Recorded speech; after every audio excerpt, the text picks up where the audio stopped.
मैं हूँ हलदर जनकराज जंतर मंतर से। मेरी तरफ से सभी को राम राम, सत श्री अकाल, सलाम अलैकुम। आइए, आज धरने का 232 दिन है और ये देखो स्लेट भी लगी है, बोर्ड लगा है 232 दिन का। ये है आज 200 धरने का 232 दिन है और हमारे कुछ एक्समैन यहाँ पर बैठे हुए हैं। इनसे बातचीत करते हैं कि इनकी क्या क्या। स्वामी सर राम राम। नमस्ते सर। सर आप बताइए कि कल एक मीटिंग हुई है जो कि दूसरी पार्टी है वीर बहादुर सिंह की, और उसमें उन्होंने ये कहा है कि हमें जो है वो एक होना चाहिए। तो आपके पास वो इसी बात से सहमत हैं या आपके पास कोई ऐसा फार्मूला है जिससे कि वो जनता को आप कुछ बता सकें? नहीं, उन्होंने जो बोला है एक हिसाब से देखा जाएगा तो बहुत अच्छी बात कहा है। जिस जवान का मांग है वो भी वही मांग करके वहाँ मीटिंग कर रहा है, हम ही वही मांग करके हम भी जंतर मंतर में बैठा है। जितना भी मीटिंगें चल रहा है सब जिस जवान का ही बात लेके हमारा विसंगति के पीछे देख कर रहा है। तो फिर हम अलग अलग जगह पर बैठ के क्यों लड़ूं, एक ही जगह पर बैठ के लड़ सकता है। ये उनका ये सुझाव है, वो अच्छी सुझाव है। लेकिन मैं आपको जंतर मंतर का जो टीम की तरफ से एक बात कहना चाहता हूँ, जिससे जवान जितना भी जंतर मंतर पर नज़र लगाया है उनके लिए एक मैसेज ये देना चाह रहा हूँ। हम लोग ने एक ऐसे बैलेंस बनाया हुआ है, ये ज़रूरी भी है, आप जो सुनता है उनको भी इसके बारे में पता है। हम लोग को आज ये विसंगति कैसे हुआ है, किसकी वजह से हुआ?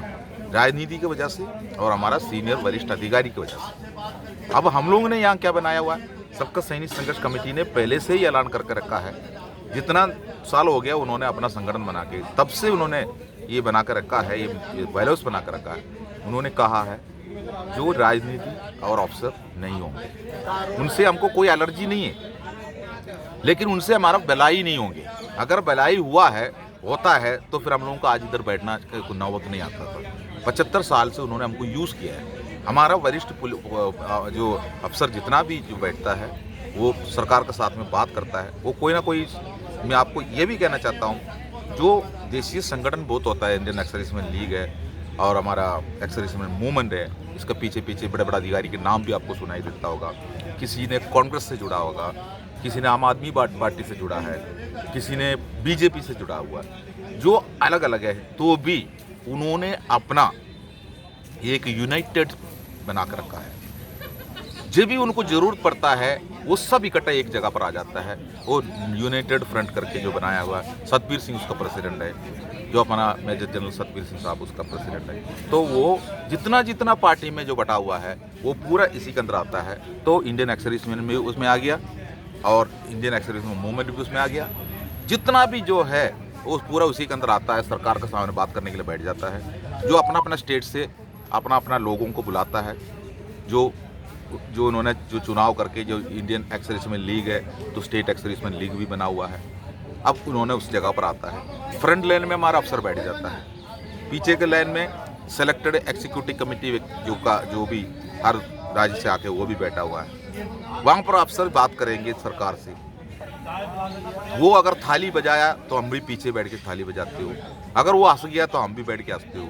लेकिन वो हमारा गिनती वहाँ दिखाकर वो अपना मांग रख दिया, हमारा मांग उधर है ही नहीं है। तभी तो हमारा एमएनएस को 10,500 मिल रहा है, हमारे जेसी जवान को 5,400 मिल रहा है, अफसरों को 15,500 मिल रहा है। तो आप बताइए ये बोला किसने? सरकार को थोड़ी पता है ये रंगों के बारे में, तो बोला किसने? जो उन्होंने ऐसी जो रख दिया उस टाइम पर उन्होंने जेसी जवान को जो इक्वल बता है, ये सभी के लिए इक्वल होना चाहिए, ये क्यों नहीं सोचा? जो हमारा जोखिम बता है, सभी का जोखिम इक्वल है, सबसे ज़्यादा जोखिम जो जेसी जवान का है, ये क्यों नहीं सोचा? तो ये सब कुछ ये राजनीति और अफसरों का चालाकी दिमाग की वजह से हुआ है।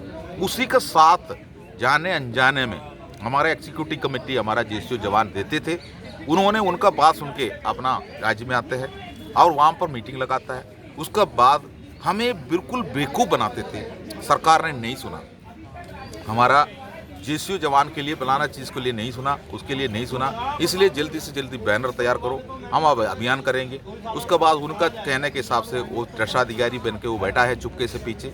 उसके बाद वहाँ से बैनर उठाया, धरना दे दिया, एक मेमोरेंडम बनाया, राष्ट्रपति के नाम पर भेज दिया, रक्षा मंत्री के नाम पर भेज दिया, प्रधानमंत्री के नाम पर भेज दिया और किसी राजनेता का हाथ में सौंप दिया। ये सब ड्रामा वहाँ चलेंगे तो हमारा पूर्व सैनिक एक सिक्योरिटी गार्ड के अंदर नौकरी कर रहा है, वो भी एक कॉन्ट्रैक्ट बेस में नौकरी कर रहा है, उसका आधा पैसा हमारा अफसर खा रहा है, जो कि उसी अफसर अगर उन्हीं का साथ नहीं दिएगा तो वो भी हमारा तनख्वाह रुक जाएंगे। फिर हम EMI कैसे छुटाऊँ, हम अपना बच्चे को कैसे पालूँ, कई चीज़ के पीछे हम मजबूर होकर हम हमारा मेंबरशिप पैसा उनको देके उनका झंडा का नीचे हम घूमते रहता है। लेकिन हमें बेवकूफ़ बना बना के 75 साल राज कर दिया है और हमारा सेना के अंदर भी हम गुलाम हैं। हमारा सर्विस पूरा गुलामी में निकल के आया है। जो एक्स सर्विसमैन इसको सुन रहा है, मैं उनके लिए बता रहा हूँ, जो बाहर आने के बाद मरने तक हम गुलाम। हमारा जो भी मांग है, हमारा जो मांग रखने के लिए हमारा अफसर जो सामने बैठा है, वो हमारा एक तरह से हम उसको सैल्यूट मारते थे, इज्जत देते थे, आज भी इज्जत दे रहा है। लेकिन वो हमारा मालिक नहीं है, आज वो हमारा कॉन्ट्रैक्टर बन गया है। वो आज हमारा नौकरी का कॉन्ट्रैक्टर बन गया, जितना भी नौकरी है वो पूरा कॉन्ट्रैक्ट बेस में लेकर आ गया। उसका कॉन्ट्रैक्टर हमारा अफसर बनता है। तो उस अफसर ने, एक कॉन्ट्रैक्टर आदमी एक दूसरे के साथ में क्या करेगा। तो इसी जैसा सरकार से बात करने के लिए हमको क्यों कॉन्ट्रैक्टर की जरूरत है, आप बताइए। हम क्यों नहीं मांग सकते हो अपना, जो हर जगह पर हर डिपार्टमेंट अपना मांग, अधिकारी का मांग अलग होता है, कर्मचारी का मांग अलग होता है, उनका चुनाव भी होता है हर डिपार्टमेंट में। तो हम लोग ने अपना बल पर चंदर मंदिर पर 8 महीने से बैठा है। जो राजनीति को बाहर कर दिया हमने, अफसरों को बाहर कर दिया हमने, उसके बाद आंदोलन चला रहा है, उसी हिसाब से हम फेडरेशन बना दिया। तो आपने फिर देखा है अभी पिछले 15-20 दिन के अंदर क्या हुआ, जो कि सरकार अपना चूड़ी लेकर हमारा ही आदमी को बिक्री कर दिया, हमारा ही आदमी बिक गया, ये आपने देखने को मिला है। तो आप बताइए, एक मंच में इकट्ठा होना है तो फिर आप राजनीति छोड़ो, आप उस अफसर को छोड़ो, उसके बाद जनधन मंदिर पे आइए। सबका सैनिक संघर्ष कमेटी मंच तैयार करके बैठा हुआ है, 8 महीने से बैठा हुआ है, हम भी बैठा हुआ है। तो इसके साथ में मिलिए, लड़ाई लड़ो। अगर चुनाव 2024 में आ रहा है, हमने अपना मंजिल तक पहुंच गया, 2024 में चुनाव आ रहा है, तो आपको कौन सा राजनीति पार्टी में जाना, चले जाओ, आप अपना काम करिए, आप अफसरों को इज्जत दो। आप अफसर जो अफसरों के साथ में, उन्हें ये नहीं बोलना उनका साथ में जो नफरत करे, उनका पॉलिसी वो हमारा ऊपर बनाए, वह पॉलिसी के ऊपर नफरत करो।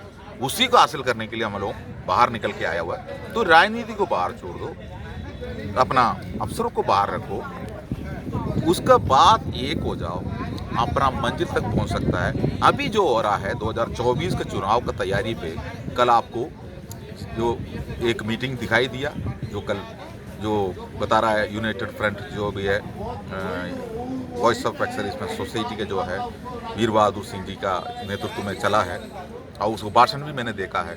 उसमें OROP का नाम तो ले रहा है, सिर्फ OROP चाहिए, MSP चाहिए, ये सब चीज़ें हमने बताया था, ये तो मेमोरेंडम के अंदर है।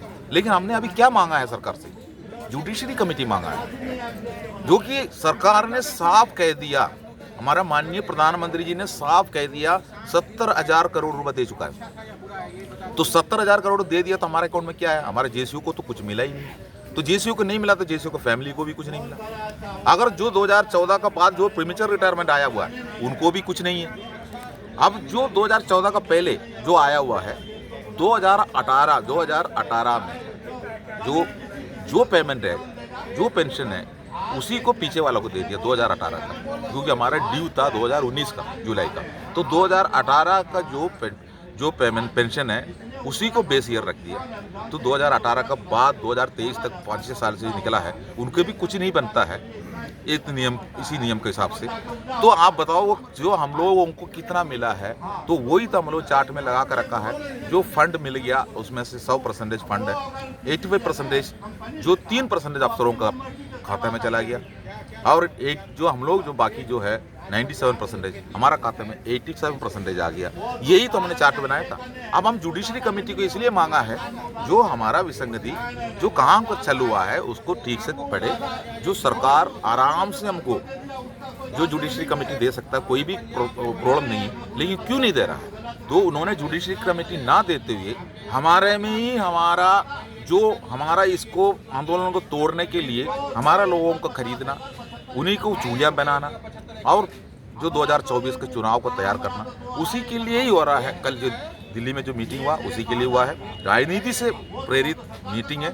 सिर्फ हमारा उसके अंदर एड्रेस डाला हुआ है OROP, लेकिन OROP की असली लड़ाई जंतर मंतर में 8 महीने से चल रहा है। अगर 8 महीने से चल रहा है, एक होकर लड़ना चाहता है तो बिल्कुल अपना राजनीति भूल जाओ, अपना अफसर को भूल जाओ, उसको भूल के सीधा जंतर मंतर पे आके सबका सैनिक संगठन में मंच में मिलो तो हम मंजिल तक पहुंच सकता है। बाकी राजनीति के साथ हम नहीं आ सकता है, जो कि जंतर मंतर का नारा है, अभी नहीं तो कभी। कभी नहीं। जय। ये थे हमारे गोपालकृष्ण जी, और इसी के साथ सभी को मेरी तरफ से राम राम, सत श्री अकाल, अस्सलाम वालेकुम, जय हिंद, जय भारत।